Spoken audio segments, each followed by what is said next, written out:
non-rockabotus must stop. I don't want to rock the boat. I want to sink it. Are you going to bark all day, little doggy, or are you going to bite? We're being Brett, delusional. I love you, Jeff. Delusional, yeah. Delusional is okay in your worldview. I'm an animal. You don't chastise chickens for being delusional. You don't chastise pigs for being delusional. So you calling me delusional using your worldview is perfectly okay. It doesn't really hurt. She hung up on me. What? Desperate times call for faithful men and not for careful men. The careful men come later and write the biographies of the faithful men, lauding them for their courage. Go into all the world and make disciples. Not go into the world and make buddies. Not to make brosives. Right. Don't go into the world and make homies. Right. Disciples. I got a bit of a jiggle neck.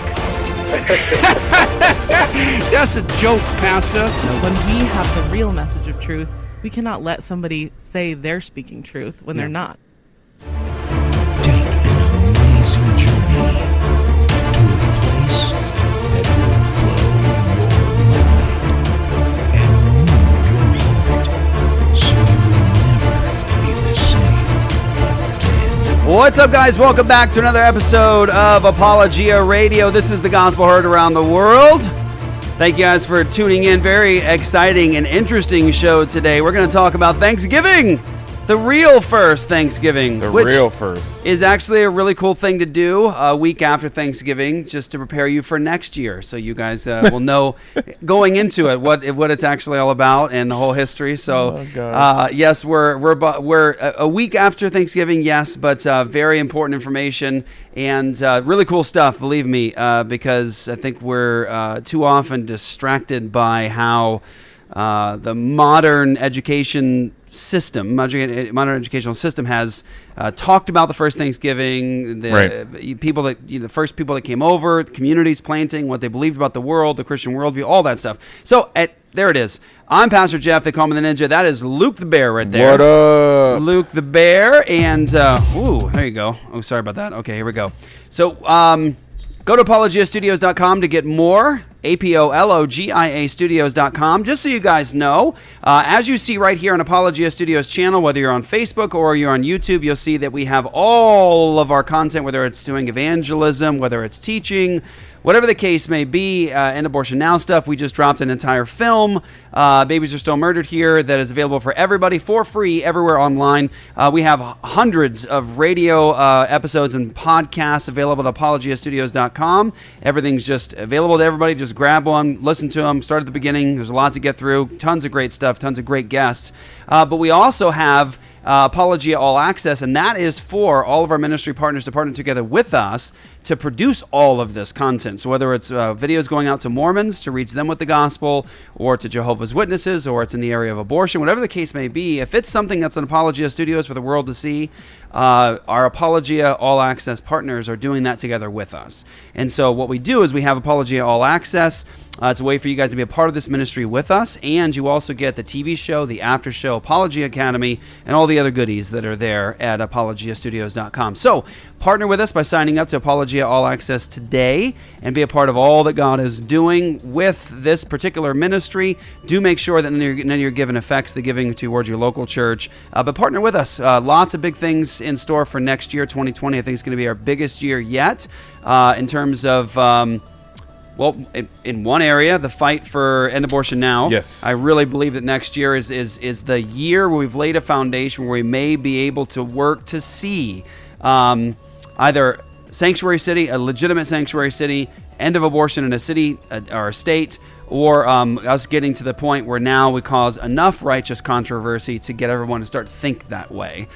So we're working that direction right now. And by the way, endabortionnow.com is where you guys go to get your local church signed up. You guys get free training, free resources. We give everything away to you guys. And you'll get access to the app, the system we have where all of our almost 500 churches can communicate with each other on a moment-by-moment basis. And so that's all there for you guys. And actually, I saw, hey, Luke, do you know this?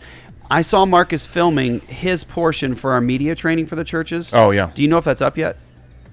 I think so. It's possible. So we also are training churches how to begin their own media ministry to reach people with the gospel in the area of abortion, and all that's there at endabortionnow.com for all of our churches. So I actually sit down in one of the videos, or two of the videos, and I actually explain how to work the platform social media-wise so you can communicate most effectively on those platforms with the gospel. And then Marcus actually works some other details in terms of the video equipment you can choose from, some on the lower end of the spectrum of expensive or inexpensive to more expensive. So all that is there at endabortionnow.com. So big intro, just to sort of update everybody as to what's going on. Pray for us as a ministry. Big stuff happening with all the ministries that God is doing here at Apologia. So just be in prayer for that, and I'll give it to the bear. All right. Well, I'm super excited about this episode, just to kind of give some history behind this.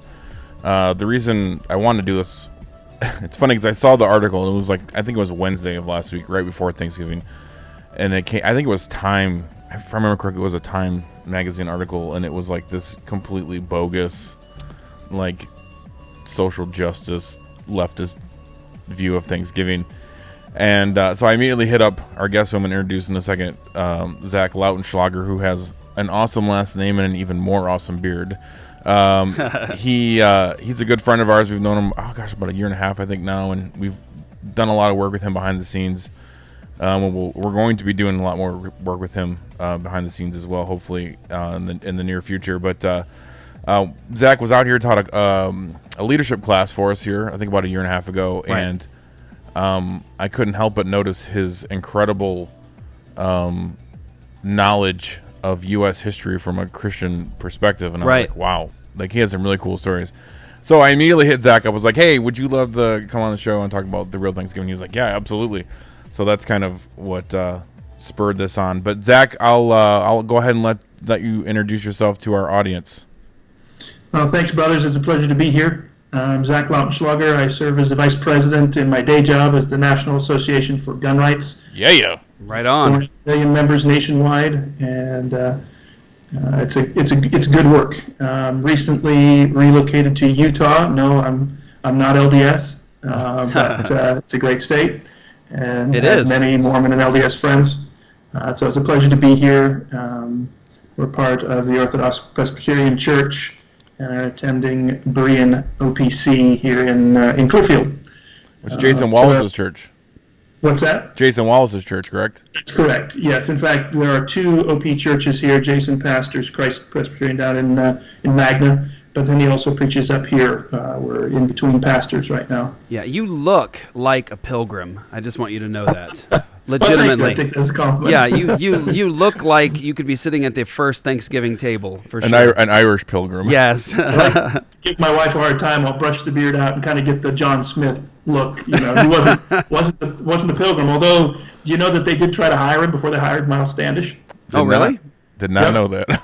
It was actually Smith who had mapped all of Cape Cod, and that was so. Before they left Holland, left Leiden. They contacted Smith and asked him, and he was actually interested. But when they got to know him, they said, "Boy, look out! That guy's a little bit of an egotist." Okay. They were afraid he'd become a tyrant, and so they hired Miles Standish instead, who has a very interesting history. Standish had a similar background. He fought in the Netherlands at the same time Smith did. I don't know if they knew one another, but just some fun connections there. But yeah, I do enjoy the facial hair. Well, you're in good company because we love it here too. Yes. Indeed, brothers. That's Indeed. right. It's a pleasure. So there's a lot of revision, and there has been for a long time. Obviously, if you don't like God and you don't like His Word, then you really don't like American history either. And so, of course, you're going to want to rewrite it or reinterpret it.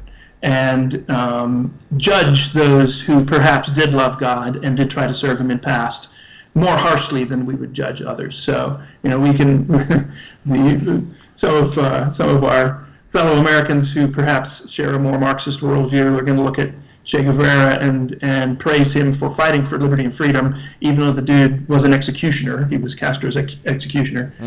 And then we're going to look at William Brewster or Bradford or Miles Standish and say, what terrible people, because they happen to be They fought the Indians or were allied with one tribe against another. And so, it's always correct to look back and say, well, there is no golden age. We don't believe in a golden age. I certainly don't. Not of anything. We're talking about fallen, sinful human people. That's right. And I get excited when I see the grace of God and the providence of God working in their lives, because we look at that and we say, well, cool, maybe God can work through my life too. Maybe God can use me in my time. When I was growing up, I grew up a homeschool kid, and I used to opine that I was not born 200, 300, 400 years ago because I love those times. But I have come to recognize that our time is just as exciting, and there are glorious opportunities. That's why I'm privileged to work in politics full-time. It's what I do, not only with the National Association for Gun Rights, but also with my full-service consulting business. So I run campaigns, I run legislative operations, and I fundraise. And I love American history. And so the opportunity, no matter what God has called us to do, to learn the principles that work and to apply them in our own lives, to lead if we're men, to lead our wives, or to prepare to do so. If we're women, work in not only working with your husband, but working with him to lead the family. That's part of it. It is a leadership team from my perspective. And to follow and serve as we are all called to do. And for kids who hopefully are watching, it is such an exciting time. It is such an exciting time to be alive. Yes, there are challenges. Yes, there are dangers. But that's what makes it cool. That's what makes it cool, and it's certainly not a boring time by any stretch of the imagination. Absolutely not. Well, let's talk about that thirsty Thanksgiving, that first Thanksgiving. It's an interesting point, right? Yeah. Because the Pilgrims are always painted as dour, sour-faced. We hate fun. Right. And that's hogwash. Number one, they weren't even Puritans. They were Separatists. Brownists is what they were called originally for the first 200 years. And so there was drinking at the first Thanksgiving. If they had anything alcoholic to drink, I guarantee they drank it. We don't know for sure if they did. But they loved good music. They loved good beer. They loved good things. Miles Standish wore a red cape. And so, I think that the foundation of the whole thing, it's easy to go back too far maybe, and all history is interconnected for me. So I have a hard time just talking about one thing. But usually you kind of hear two things. If you grew up in a Christian worldview, you hear that the Pilgrims came here for religious freedom. And we think, that's so they could pick what church they go to. And no, the reality is it's so that they could live life the way God believed it should, the way they believed God had commanded them to live it, and not be thrown into jail where they would starve to death because you weren't fed in prison. Someone from outside had to feed you, and there were Brownists, and that's what they have been called, people who followed a separatist pastor named Brown. They were thrown in prison and starved to death, or they had to go into hiding. William Brewster, one of the first leaders of the Pilgrims, had published documents propounding the gospel, expounding on the gospel, and criticizing those in authority who were commanding unbiblical and tyrannical things, and he had to go into hiding. So, from that perspective, it's so much more than just, so you can pick a church and read your Bible. No, it's so that you can live life. Wow. And that's why they left England. Of course, then you've got the other side who loves to talk about the fact that, no, they were really just evil capitalists who came to enslave and abuse and kill Indians and hurt people and rape the land. And that's the other side. And neither are the case. These are people who read their Bibles and said, hey, God expects us to apply this to every area of life, and so we're going to start doing this. And then very quickly discovered that in their culture that was not acceptable, and so they started looking for other places. Of course, they went to Holland first, and we know they stayed there. And then eventually they embarked on two ships. One of them started to sink, possibly through sabotage. And so they all crowded onto the Mayflower, 102 people on a 120-foot vessel. Wow. So you're talking just absolutely standing room only, where they spent 2 months. 2 months standing room. That's insane. Wow. Good grief. Barely room to lay down. And of course, you talk about living that close with that many people, 100 people, on a 120-foot ship. Wow. They're seasick. They get diseases, they get stomach complaints and illnesses that go with everything that goes with that. That come with everything that goes with that. And so that's what the voyage was like. It was not easy. It wasn't horrible. And it wasn't that different from any other seafaring voyage, other than you have a lot of passengers. And that was 102 passengers plus the 40-man crew. Wow. Okay. I mentioned that. So it's 2 months at sea. Then they land, and of course they were headed for the Virginia colony, where they had authority. And of course, Virginia went all the way up to almost New York. And so they got blown off course, and they made landfall at Cape Cod, which is the hook that sticks out. If you look at a map of Massachusetts, that's the bottom part of Massachusetts. Mm-hmm. They landed there, and they spent another month out on that, basically on that sandbar, most of them on the ship, while some of the men explored and tried to find a place. They went ashore on Cape Cod, and there were already inhabitants there who came out and were aggressive. There were no fatalities on either side. But it's an important point to note that the Pilgrims didn't just show up and say, "Well, let's kill everyone here and take their land." Right. Which is basically what you hear from Right. New York Exactly. Times. No, that's ridiculous. They landed and said, "Oh, there are people here. Let's go someplace else." Mm-hmm. It wasn't that hard.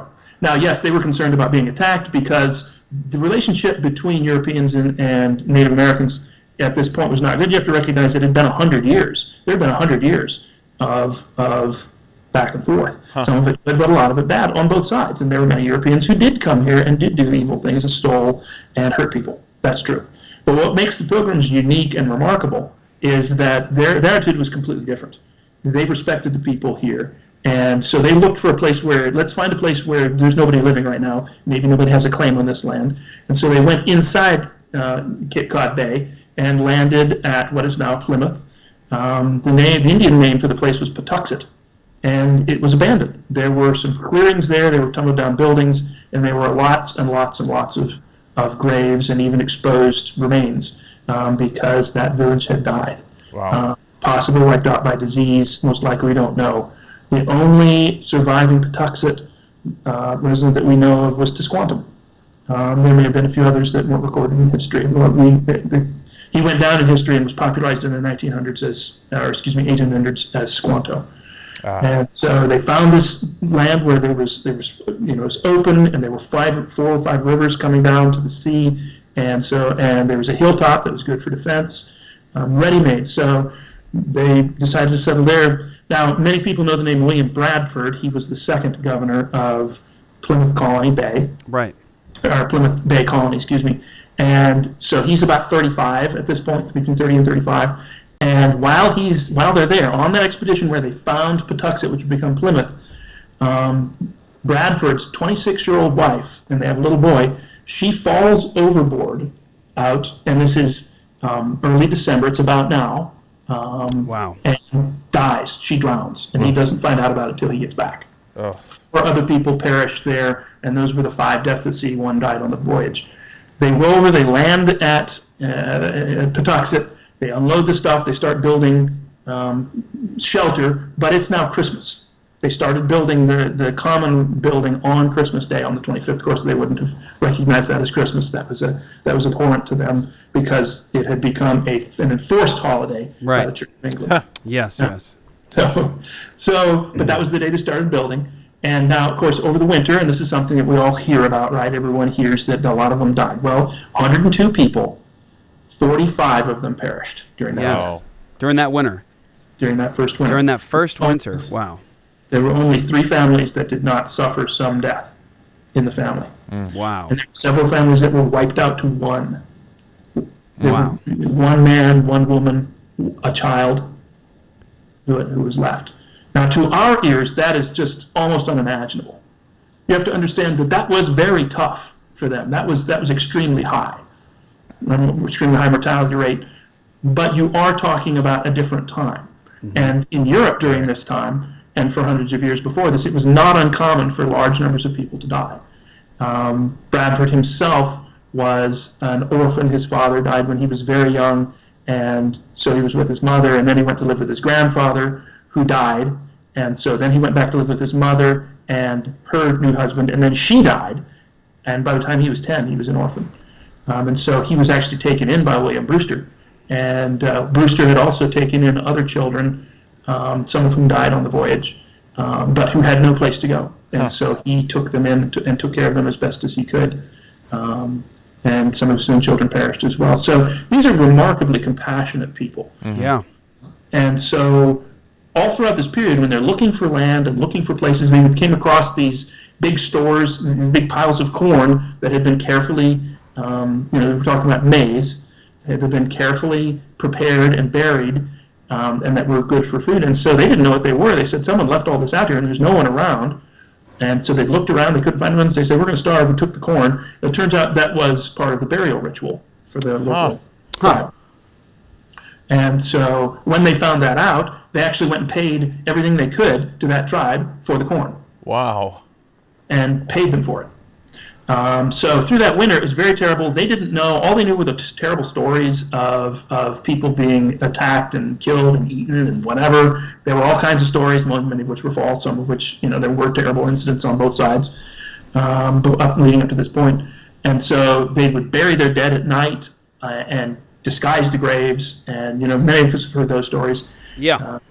And so this is the winter. Well, by March, the Mayflower has to return. And so then, they're on their own. And it's starting to get warmer. There are some greens to eat. People aren't quite dying at the same rate. And so then you have, eventually, you've got this tall, dusky man clothed in native garb who walks into the middle of their town and says, "Welcome, Englishmen," in good English. And it kind of blew their minds. And so they go out, and this is Samoset. He is actually from a tribe that was originally from the area that became Maine.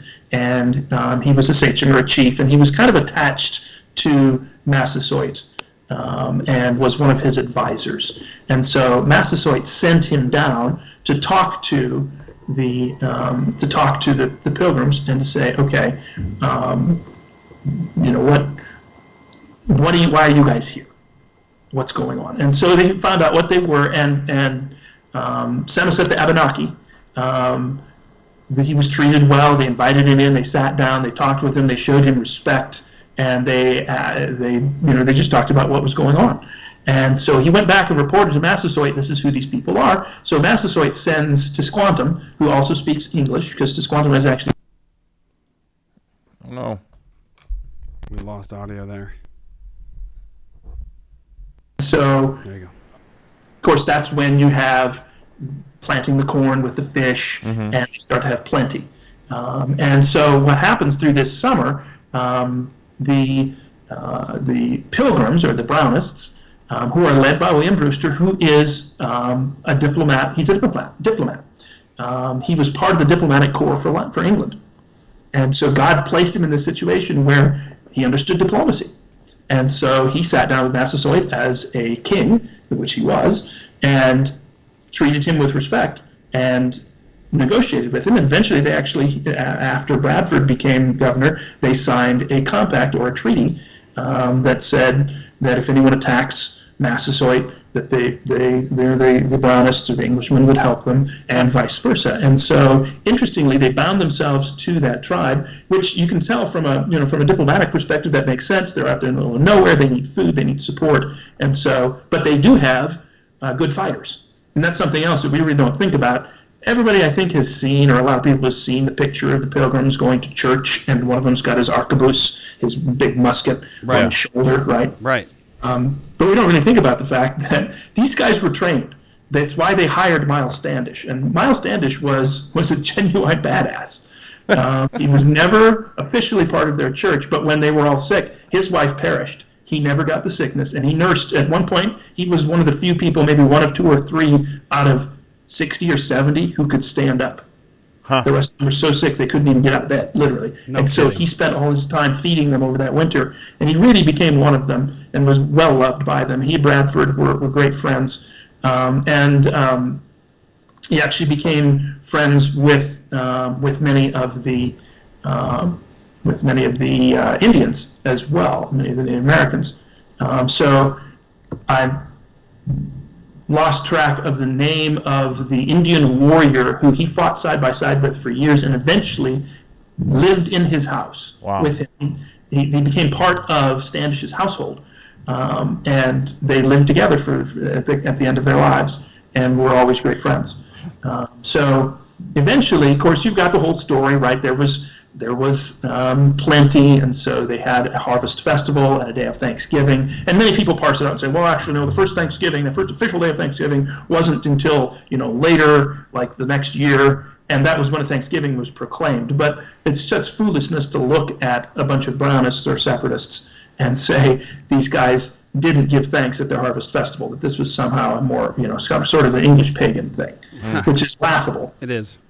Soon after that, it was about 4 years later, another group of Englishmen came and actually set up the first colony, what would become the Massachusetts Bay Colony. And eventually, and when you look at an old map, everything south of Boston down to basically out on Cape Cod and over toward Rhode Island was the Plymouth Bay Colony, and then Massachusetts Bay Colony was north of there, and that's where Boston was set up. But when these Englishmen arrived, of course, the Plymouth Bay went up and tried to strike up a relationship with them and to have good relations. And it turns out that the Massachusetts tribe was they had bad relationships with these guys, and history shows that these Englishmen had no respect for the native peoples. They lied, they cheated, they stole, they killed some of them, and so it was a very bad relationship. And it's remarkable. You have it's not exactly the same tribe. The Massachusetts were a separate tribe. They were not allied or under Massasoit's leadership, but similar culture. And it's important not to paint with too broad a brush either. I'm trying not to do that. People tend to say, well, you've got the Indians and you've got the Europeans, and these are two groups. No, not at all. That's kind of the point. You had a group of Englishmen who came and they sat down with the Indians and they treated them with respect, treated them as equals and superiors, and brought what they had to the table and said, what can we do to benefit one another? And for that time, all the way into the 1700s, when finally you had King Philip's War, but you had excellent relationships there that were built by Brewster and his diplomatic skills. And then you have other Englishmen come and settle 20 miles away with the next Indian tribe who have a similar culture, but they are institutionally and geopolitically separate, and they can't get along with them at all. And eventually, Massasoit tells Standish, you need to strike first, because these guys are not just going to kill these Englishmen. They think you're all alike. They're going to come kill you next. Right. And so it was actually at Massasoit's urging that Standish went up and launched a preemptive attack on them and attempted, and it wasn't very successful. It was, in one sense, they did scare the Indians, the Massachusetts tribe, badly, and they showed them that you don't mess with us, and that was beneficial. But they'd already kind of done that. There was a sachem or a under chief to Massasoit who had tried to rebel, and so Massasoit called on his European allies, and they went out and put down and said, you can't do that, and actually chased the guy down. And there was a scuffle ensued, and a couple of his followers were killed. And Standish actually killed one of them with his own hands, grabbed the knife out of the guy's hands and stabbed him with it. Wow. When they attacked him. So, and he would do things like that when they went up to take care of Waganset. That was up by Boston. Eventually they were jumped, and Indians jumped out and had the drop on them, basically. And Standish leapt forward, grabbed the weapon out of the closest guy's hand, and started fighting them. So it was remarkable. And in hindsight, many of those who hate God's law, those who don't want to see anything as a good Christian history, will criticize Standish for his role in going up and launching that preemptive strike. They fail to mention, most of them, that was actually at Massasoit's, at another Native American's urging, and that they did so because of their contractual obligation. Now, we can question whether it was a good idea. Standish was, by nature, aggressive. He was a little guy. He was not very big, but he was a fighter, and he knew that he could win fights by starting it if he had to, and he really did. And so, was it a good idea to go up and do that? Maybe not, because after that, all the other tribes outside of the Wampanoags, Massasoit's outfit, they basically vacated the land. And up to this point, the Englishmen had started to establish good trade, and there was benefit, and both sides really, there were things of value being traded. And after that, trade pretty well died for several years because there was no one there. And so that was not a good thing. But it was also not a good thing for the relationships. And so we always hear, when you talk about the first Thanksgiving, you always hear big, bad, evil Europeans come and beat up on poor, defenseless, happy Indians. Right. Indian Americans. That's a common narrative. Yeah, it's Pilgrims dancing with wolves, right? It's the same story over and over again. It's Avatar, it's Dances with Wolves, it's whatever. And that is such a ridiculously false narrative. Yeah. It pays disservice to the Native Americans. What do you mean by that? Well, there is the big picture that you get is that these were very simplistic, happy people who never did anything bad, but also were not very smart. They didn't really pursue their own. They didn't build themselves up. They didn't have trade. They didn't have things that go on that normal people do. When you watch, for example, Dances with Wolves, and I grew up there. I grew up with the Lakota Sioux. They actually sold my ancestors homesteaded there and bought land from them. And Dances with Wolves shows them to be somewhat simple. They just are happy living out there in the Stone Age, and that's not true. They made with what they had. They traded. They invented things. They did all kinds of things that normal people do, that we do. They weren't so very different. They're not aliens. Right. And that whole narrative just paints everybody with a broad brush and says that, well, this is everything has to be consistent with a persecution narrative because that has benefit for political ends. Right. And that's where that goes. So, the first Thanksgiving, when it came right down to it, it wasn't super elaborate. There was meat and there was some grain, and the Indians did bring popcorn. But it wasn't quite as we would see it. It was probably brought in leather bags. It was probably somewhat chewy because it wasn't freshly popped. Yeah. And there were games. The idea of there being, some kind of sports on Thanksgiving, even though football could be a distraction and may keep us from actually thinking about the past and what this means. It is a part of Thanksgiving traditionally. There were foot races and there were shooting contests, and so awesome. It is a proud tradition. Yeah, certainly. And it is a tremendous part of American history. But then we have to look back and see that idea of the people gathering together and corporately giving thanks to God when being called to do so by civil leadership is something that we still practice sometimes to this day. Yeah. Mm-hmm. And that is you can trace it up to when it became a national holiday and Lincoln and all this discussions with all of that. But this part of American history is deeply significant, and it's so important not to look at history, number one, as these super simplistic interests and everyone was the same. But it's also important not to look at it sort of as this inevitable move that things are going on and we have small people who do small things. What's called the great man theory, right? There are a few great people who make decisions, and that's all of history hinges on that. That is also a false narrative. That's popular it was popular among Christians in the 1800s. It's still popular today. We tend to think of history in these big chunks, and that's not how it is. There are small individuals like us who make decisions that eventually, some of them, end up being very influential. Yep. So the decisions that we make on a daily basis, we don't know which ones are going to be. Sure, some decisions are small, but we can talk about Massachusetts history and why did the Battle of Lexington and Concord happen on Lexington Green instead of somewhere else? It's because there was a unheard of sergeant who made the decision to turn left instead of right when he got to Lexington Green. He happened to be at the head of the column.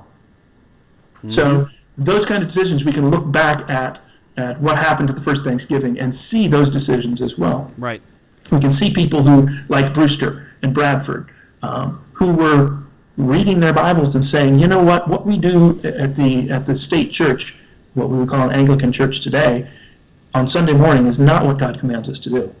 And you know what we do in our homes, based on what we learn there from our understanding, is not what God commands us to do. We need to live differently.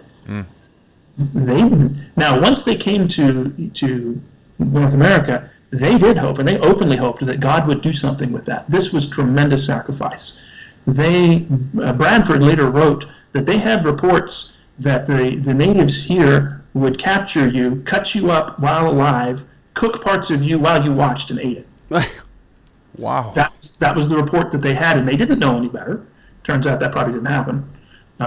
Certainly didn't happen to the Pilgrims, but that was what they faced. Besides the normal stuff like starving to death. And they wrote and said, we hope that upon our feeble effort, basically, I'm paraphrasing, but upon our feeble effort, we hope that God will do something great. Yeah. And they said that Bradford, it was Bradford who said that he hoped that they would be but stepping stones to future generations. In other words, that they would lay down, face down in the mud, and have future generations walk on their backs. That was the mental picture. I love that. That's great. That's amazing. You see that, that's what they were giving thanks to God for. So it is just a tremendous amount of history. This has been tremendous fun. We've just barely scratched the surface. Yeah. I know. I know you have to take off. Yeah. Yes, but thank you for that, Man, brother. this is great, brother. Appreciate Thank that. you, brothers. It's a fun story. I hope it's a good resource for all of our listeners, and grateful for all you're doing, brother. Look forward to this next year and the work we can do together. Looking forward to it. Lord bless you guys. Same to you, brother. Thanks, man. All right. So, pretty cool, huh? That's awesome stuff. All right, this guy, he knows his stuff. Told you. That's exciting. So, guys, what we're going to do here is take a quick break. We're going to come right back and have, I think, an important discussion. Stay with us. We're going to talk about, I think, truth and culture and Christian worldview stuff related to this. I think it's important to talk about the kind of impact that these believers had on the world and the sort of thing that motivated them. So we could do just a little chat about that, guys. But before we do, we're going to take a quick commercial break, guys, so stay with us. Excited about what's coming up next. Don't forget to go to apologiastudios.com, APOLOGIA studios.com. Again, hundreds of podcast radio episodes, radio debates. You've got, of course, Apologia All Access TV show, Apologia Academy. All that stuff is there. Don't forget, guys, to subscribe if you're watching this for the first time and send this out around the world. We will be right back after this quick commercial break. At the Ezra Institute, we are focused on training the current and next generation of Christians to lead in their families, churches, workplaces, schools, and every area of culture, and to do so with a full-strength confidence in the truth, beauty, and goodness of the gospel of Jesus Christ. We think it is critical for Christians to understand that a battle for the direction of culture is upon us, and that we are all in that battle whether we want it or not. The Apostle Paul tells us that the weapons of our warfare are not of the flesh, but have divine power to destroy strongholds. We destroy arguments and every lofty opinion raised against the knowledge of God, and take every thought captive to obey Christ. If God has given us weapons, the implication is that He expects us to need them and to be using them. Now, as in the Apostle Paul's day, rebellious arguments, opinions, and thoughts are running unchecked in our culture. Systematic unbelief is being applied in every realm, seeking to destroy everything in its path, whether that be churches, families, individuals, or God-honoring institutions and traditions. This idolatry needs to be confronted by hearts and minds turned to the living God in true worship, applying instead God-honoring beliefs in every sphere. At the Runner Academy, we arm and train emerging leaders to do this very thing by providing comprehensive biblical worldview training in the Western heritage, the relationship of Christ to culture, what it means to be human, and the true meaning of freedom. This 2-week program seeks to equip the next generation of Christian leaders to live out their calling in a way that truly honors Christ as the Lord of all things, especially in areas like medicine, law, politics, education, the church, business, and the arts. These spheres have a powerful influence on the direction of culture, and there is a biblical vision for all of them contained in the Word of God. The Runner Academy is hosted at the EICC Centre for Reformational Culture, an environment that provides a healthy balance of work and rest, and that stimulates creative discussion for engaging with and shaping culture to the glory of God. On this 24-acre farm and retreat centre, delegates can expect to find challenging teaching, but also fun and fellowship with like-minded Christians who are concerned to recover a vision of God's glory and who are committed to think through what it means to live the Christian life in all its fullness. Apply today and get equipped to face the critical issues of our time with a deep, rich, and joyful confidence in the Lordship of Jesus Christ over all life and culture.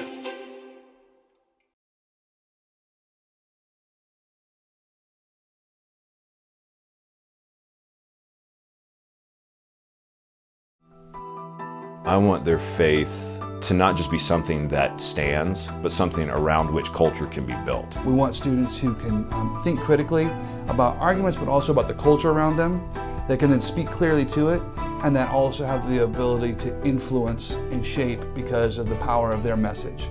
Because that's really what the gospel does. The gospel throws down all the arguments against it. It speaks to the hearts of people, it influences, and it changes. Go to apologiastudios.com, get signed up, partner with us on All Access. You get all of the radio programs, you get the TV show, you get the after show, including Apologia Academy, and you partner with us in ministry, bringing the gospel around the world.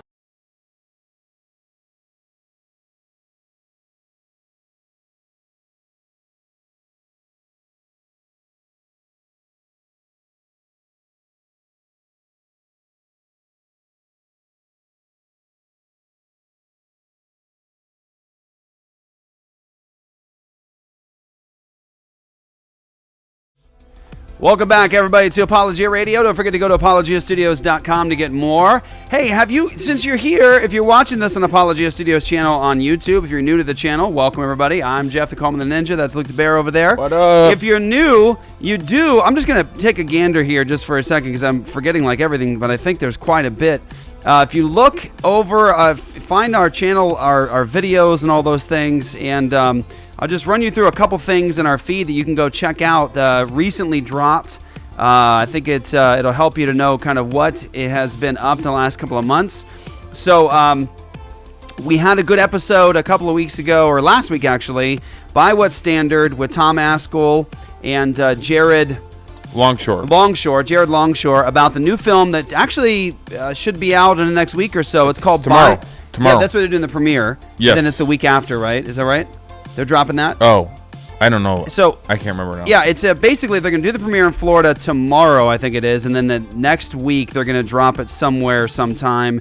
The film is called By What Standard? Very excited about the film. It's going to be looking at a lot of important things related to cultural Marxism, intersectionality, all these different perspectives that are actually now coming into the church itself. Right. So By What Standard is a film that examines that. Believe me, if you're like, I don't know what any of that means, I could care less, you probably need to start caring.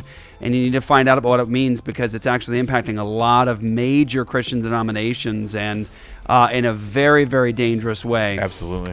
You'll also see on the channel What Does Romans Say? That's Pastor James White from ReformCon. The ReformCon videos are up and they're out. So if you weren't able to come to Arizona for ReformCon, we are putting out the videos slowly. I'm going to be dropping in the next couple days. Pastor Luke's sermon from New Zealand, that's up, and that's from about a year ago, but better late than never. Over a year. Yeah, over a year ago. So also, if you guys look, I want to introduce you guys to somebody. Luke and I would want you to get to know this gentleman, our brother, Dr. Joseph Boot, Joe Boot. His talk from ReformCon is up. I'm looking at the views right now. This was put up about 2 weeks ago. Looking at the views, it only has about 7,500 views on YouTube. That thing should have 1 million. That's Dr. Joseph Boot. He wrote a book called The Mission of God. Highly encourage you to get that. He's a great encouragement to us. He is a solid man. He is brilliant.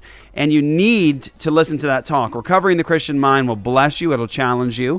So there's just a couple things. But, of course, over the last couple months, you'll also see the regular sermons that have gone up related to the Olivet Discourse, the Great Tribulation. So those are kind of just in the feed every Sunday, like the passage in Matthew 24 where Jesus talks about the sun darkened and the stars falling from heaven.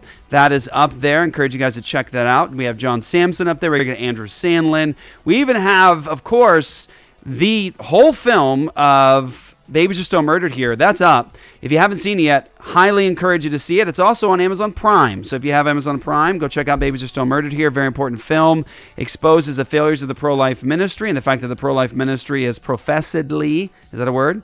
Professingly not Christian in their methodology and foundation and their principles. They are not. And we have the leaders of the pro-life movement gladly singing that praise, that they're not Christian and not pretending to be. So we want to approach the issue of ending abortion from a Christian perspective with the gospel saving lives.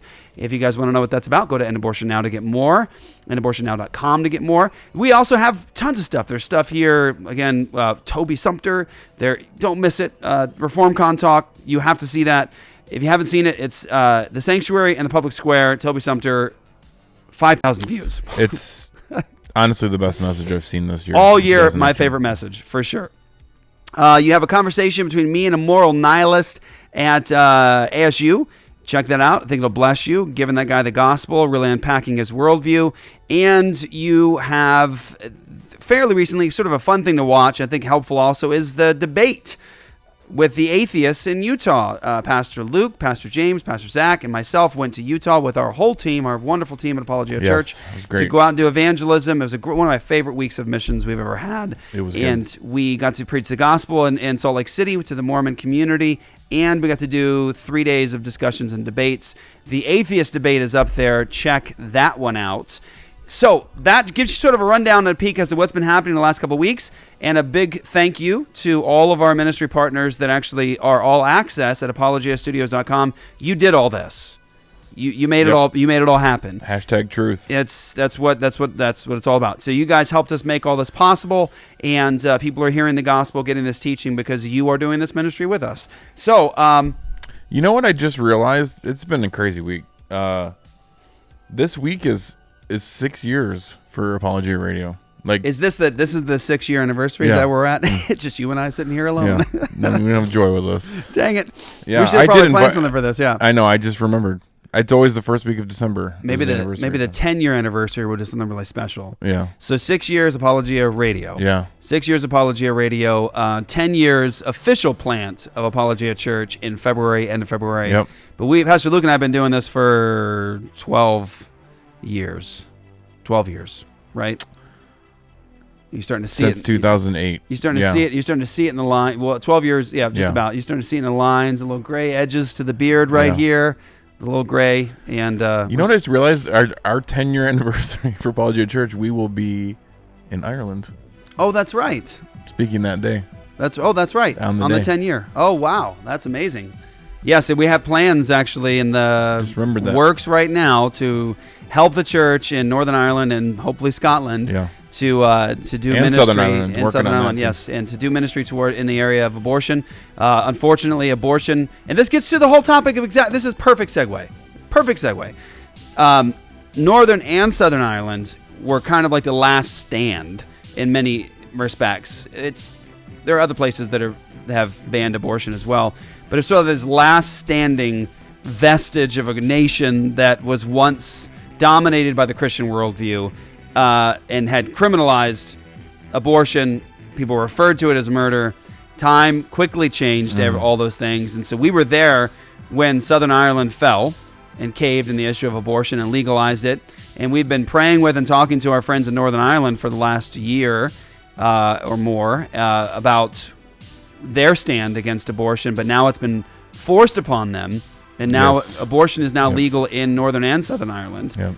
And so we are going out now in a different way than we did before. We're trying to help them to sort of stop it and hold it back. Now that it's legal, we have to go and help and equip and encourage in the area of abortion mill ministry, essentially. And so that's what's up, guys. Pray for that because that's an important ministry for Apologia. We have very close friends and brothers and sisters there in Ireland that are just godly, amazing people. Did you want to say something to that? Well, I was just going to say That's the same tyrannical government that's forcing abortion on Northern Ireland is the same one that sent forced the pilgrims. The pilgrims. The pilgrims.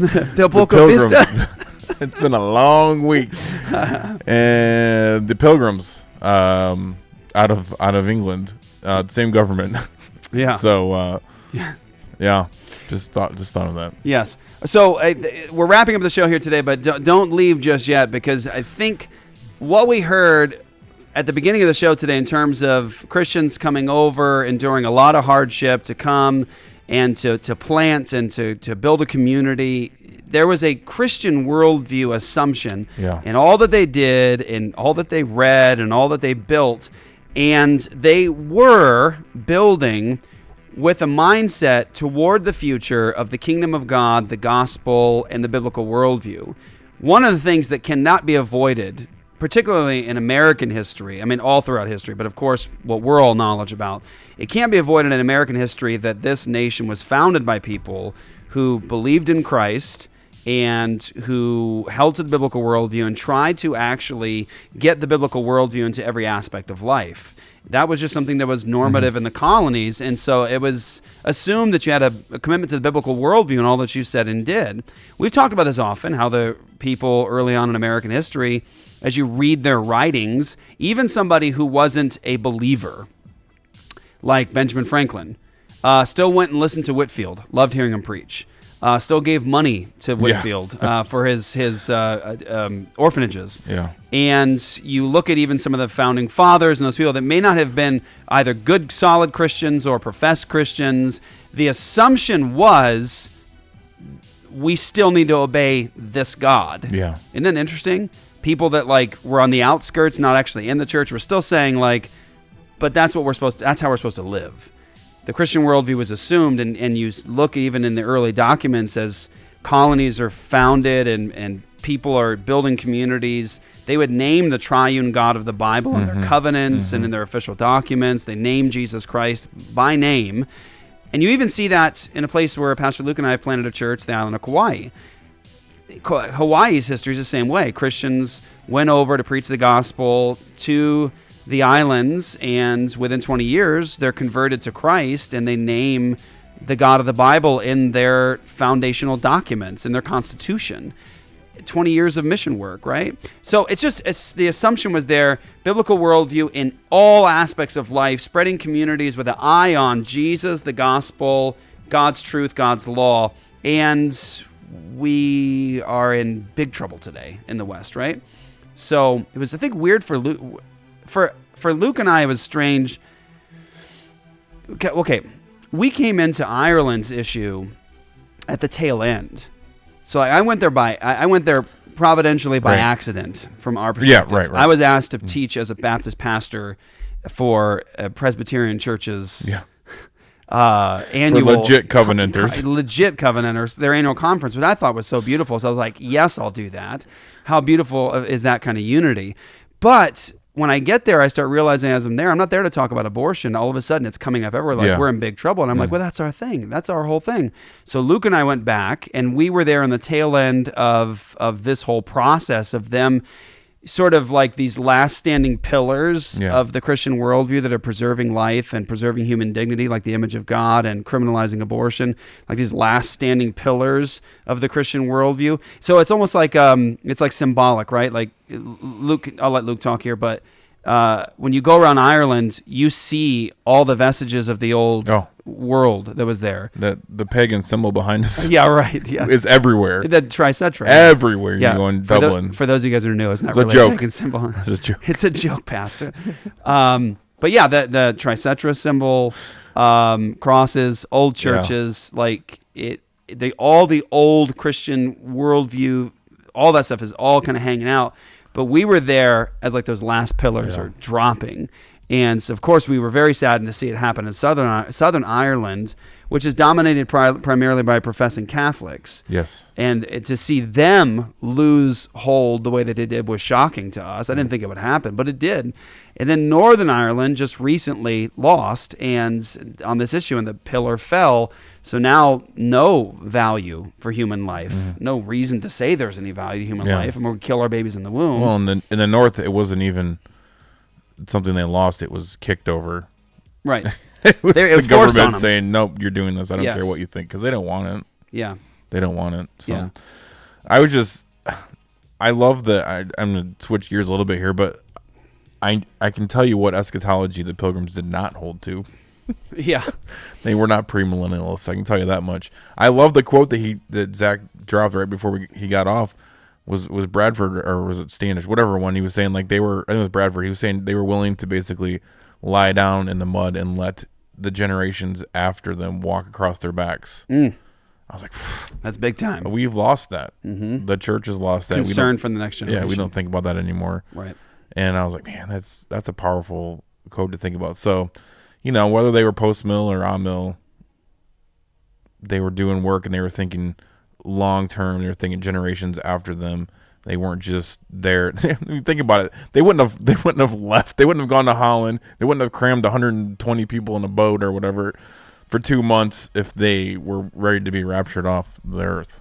Yeah. And the dominant, at least the dominant view of the future of the Puritans was an optimistic view of the future and the kingdom of Jesus. And so you see they were building, they were working, they were laboring, and the Christian worldview is infecting every aspect of their creativity, their art, their music, everything. And I do think it's funny. I'm glad he mentioned it too. Like did you see the article I sent you? Did you read the article about the Puritans? I saw it, but I didn't get a chance to read it. They loved sex and beer and all those things. People are weird about that because they think about that because the way that you learn about it in school is like these very stiff, unhappy people. Puritanical is not a compliment. Yeah, exactly. It's like it's a bad thing. You're a Puritan. You're a curmudgeon. Well, the Puritans, they weren't perfect people, but they were awesome people. Yeah. And I love that story about a person being disciplined by his local church because he wouldn't be physically intimate with his wife. So they were like, "No, that's you had better." Yeah. And it's interesting to sort of come out of the spin you got in public school.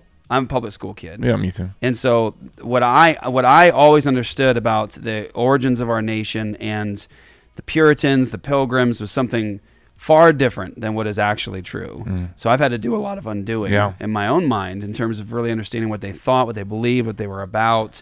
And it's nice to have them on today to talk about that, to talk about the real Thanksgiving, what actually happened. And it's an amazing story. Who do we have on before? We talked about Squanto. What was that? Who was that? Because that's somewhere in our history. That can't be missed. Was it Elizabeth Warren? She's like, my cousin Squanto. My cousin Squanto. I can't remember. I was the chieftain. So, somewhere in Apologia's podcast history or our show history here, we did a show on Squanto.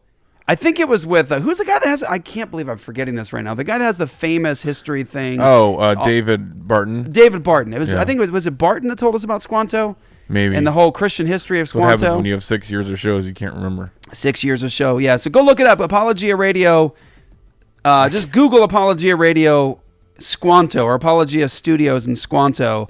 That show was amazing. I remember I thoroughly enjoyed it because it was such an awesome experience learning about the Christian history of Squanto. Oh, yeah. It's trippy. Yeah, absolutely. Yeah. I feel like I need to start making popcorn on Thanksgiving now, too. That was a cool little... Yeah, gooey popcorn. Stored in leather sacks. Yeah. By the way, last night, we're ending here. We got a minute and a half left, so we're going to tell you guys a story about eating calf fries. Oh, no. Last night, we have an annual time where we take the Apologia Studios ministry crew, and we have an annual Christmas dinner party together. And last night was our night, so we had everybody there, and it's nice to see that crew is growing. People who support and love this work and laying their lives down. The Cultish team was there last night. Jerry and Andrew, Casey, his wife, and we had, of course, Isaac and Jessica and some of the kids because we couldn't get babysitters. And then Zach, It was awesome. It was awesome. Do you want me to tell the story of the calf fries? I don't you look on the edge of your thing. Okay, I'll tell everyone. I'm trying to forget about it. It's fun. So for me, I see on the thing that I hate seafood, by the way. I can't stand seafood. I have a hard time with seafood. I can do fish and chips in Ireland because that doesn't really count as seafood. Doesn't really count as seafood, yeah. But so we go to this nice restaurant, and all they have for appetizers is seafood. So I'm like, oh, bummer. But then I see it says calf fries, and I'm like, ooh, I'm gonna order the calf fries. It must be like French fries with pieces of steak on it or something. And so I find out that calf fries, it's not that. They're not French fries. They're not French fries. There's no steak involved either. No. It's calf fries are calf testicles. Are we sure they have to be calf testicles? That other line. Because I heard Rocky Mountain oysters are actually pig testicles. That's what I thought, but I don't know. Jessica said I was it's wrong, weird. so. It's weird that we eat these things as humans, but so we go to the restaurant, calf fries. They tell you, oh no, that's like Rocky Mountain oysters. Those are calf testicles. So everyone's like, ew, no. And of course, I was like, never. And then Jerry from Cultish, Jeremiah goes, I'm super excited. I'm super excited about eating these calf fries. And so so those of you guys that listen to Cultish, you'll know. And Super Sleuth was like, well, let me figure this out. Let me investigate these calf fries a little bit. And Jerry said, I'm super excited. So he ordered them, and he got the calf fries. And several other people were like, I'll go ahead and try some, like Joy. She tried calf fries. While holding her daughter. Who's here in spirit. Her husband, Matthew, he ate calf fries. And your son. And then my son was there. He ate calf fries. So we filmed it. But it was really, really hard to watch people eat fried cow testicles. Like, why would you do that? I can understand the Pilgrims doing it because they're really hungry. They may not have even. I think maybe even the Pilgrims were like, I'll take that 3-month-old popcorn in the You mother haven't eaten sack. for 2 months. Have some calf fries. They were like, no, I'm good, meh. So, yeah, look, Andrew Sonkrant, he's smiling right now because he knows he was there. Yeah. So they eat them, and I was like, you got to describe, like, what's it like to eat that part of an animal? Joy said, you can tell it's not the normal part of an animal you would eat. That was her description. And Matthew said it tasted like what McDonald's makes their chicken nuggets out of. And Jerry just said it tasted like a bland chicken nugget, I think. My son said, I don't want to describe what I'm eating right now. That was what he said, yeah. Or something like that. But it was gross. So that's a story so you guys get into, our lives. That was a story from our annual Christmas party. Yeah. And dinner was calf fries. Yeah. The Pilgrims came over on the meh flour, and they're like, I ain't eating those. On the meh flour. They were like, meh. No. Man, so many of them died. Oh. And hey, here's the worst thing. You've lived the East Coast. And oh, yeah. I did for 5 years. You know how cold it gets in December. Yeah. I'm from Chicago, so that's not that cold. But they came over in December. Yeah, and they're trying to build when it's that cold. The ground must have been super hard. Oh, it would have been icy. Yeah, it would have been horrible. What an awful experience. Especially in Massachusetts, yeah. Yeah, Massachusetts. Massachusetts. All right, guys. Thank you guys for watching The Real First Thanksgiving. I am Jeff. They call me the Ninja. That's Luke the Bear right there. Peace out. God bless you. You only need some ketchup and Tabasco sauce for calf fries. No, see, Alan, let me just tell you, anything that you need to cover up with that much stuff doesn't need to go in your mouth. No. All right? Anything. You need to put that. That's like, let's continue this discussion here for a moment since you brought it up, Alan. I feel that way about lobster myself personally. I think if you have to they give you a bowl of butter when they give you lobster, and they're like, here's your butter to soak, like your lobster is to soak the butter up. But basically. I feel like the lobster's just a utensil for butter. That's what I'm saying. But I get what you're saying. That's what I'm saying. So do you like lobster? Yeah, I've had it. It's pretty good. It can be, I think you can get bad lobster, but yeah. I haven't had a ton of it. But I just feel like if you have to put that much stuff on something, it probably isn't good. It isn't good. I had a really good crab cake last night. Did you? Yeah. Yeah? Yeah, and everyone had a lot of dessert too, didn't they? Yeah, especially Isaac. Yeah, Isaac was like 3 desserts. I was like, hey guys, there's a minimum. 3. I was like, there's a minimum we have to pay for a party this size. So just go ahead and get some desserts. Get what you like. Isaac's like, well, let me have this one, that one, and that one over there. I'll get them all. Right, Isaac? I knew this was coming. Isaac, how were all of your desserts last night? Were they good? No, they were good. Yeah? They were good. I was just trying to make sure we met the limit. Yeah? But did you enjoy yourself is the most important thing. I did enjoy myself. So we'll know next time when we say, hey, get what you like. Company. Yeah, we had a great time with you. We love Isaac, by the way. It's been a great year. I hope next year for 2020 we can start getting some video content and teaching stuff with Isaac. Wouldn't that be nice? I've been telling him to. He just won't do it. Hey, you know what? Just as a hint, there may be a podcast possibly coming out next year. Nice. We got a couple of things coming out In the next works, year. yeah. 2020 is going to be a big year, guys. Yeah. All right. You dip the calf fries in ketchup like French fries. See, Alan, but what I'm telling you is anything that you have to cover in ketchup like that means you don't really like it. It doesn't actually taste Yeah, good. you're just tasting ketchup. Okay, see, so and then Eureka, see, that's what I'm saying to you. Lobster, She has a point. Lobster tastes good, but I have to ignore it as a giant sea insect to enjoy. See, that's my thing, is that lobsters are the cockroaches of the sea. Yeah, right? she has a good point. Yeah, it's basically like a scorpion on the bottom of the sea. That's And I right. hate The scorpions. scorpions of the sea. Yeah, there you go. The scorpions of the sea. All right, guys. Thank you guys for watching. Enjoyed being with you today. Thank you for watching the real first Thanksgiving. We will catch you guys next week on Apologia Radio. ApologiaStudios.com is where you guys will go to get more. Get all the podcasts, radio shows, episodes, debates, all those things. They're all there for you guys. Enjoy. We'll catch you guys next week.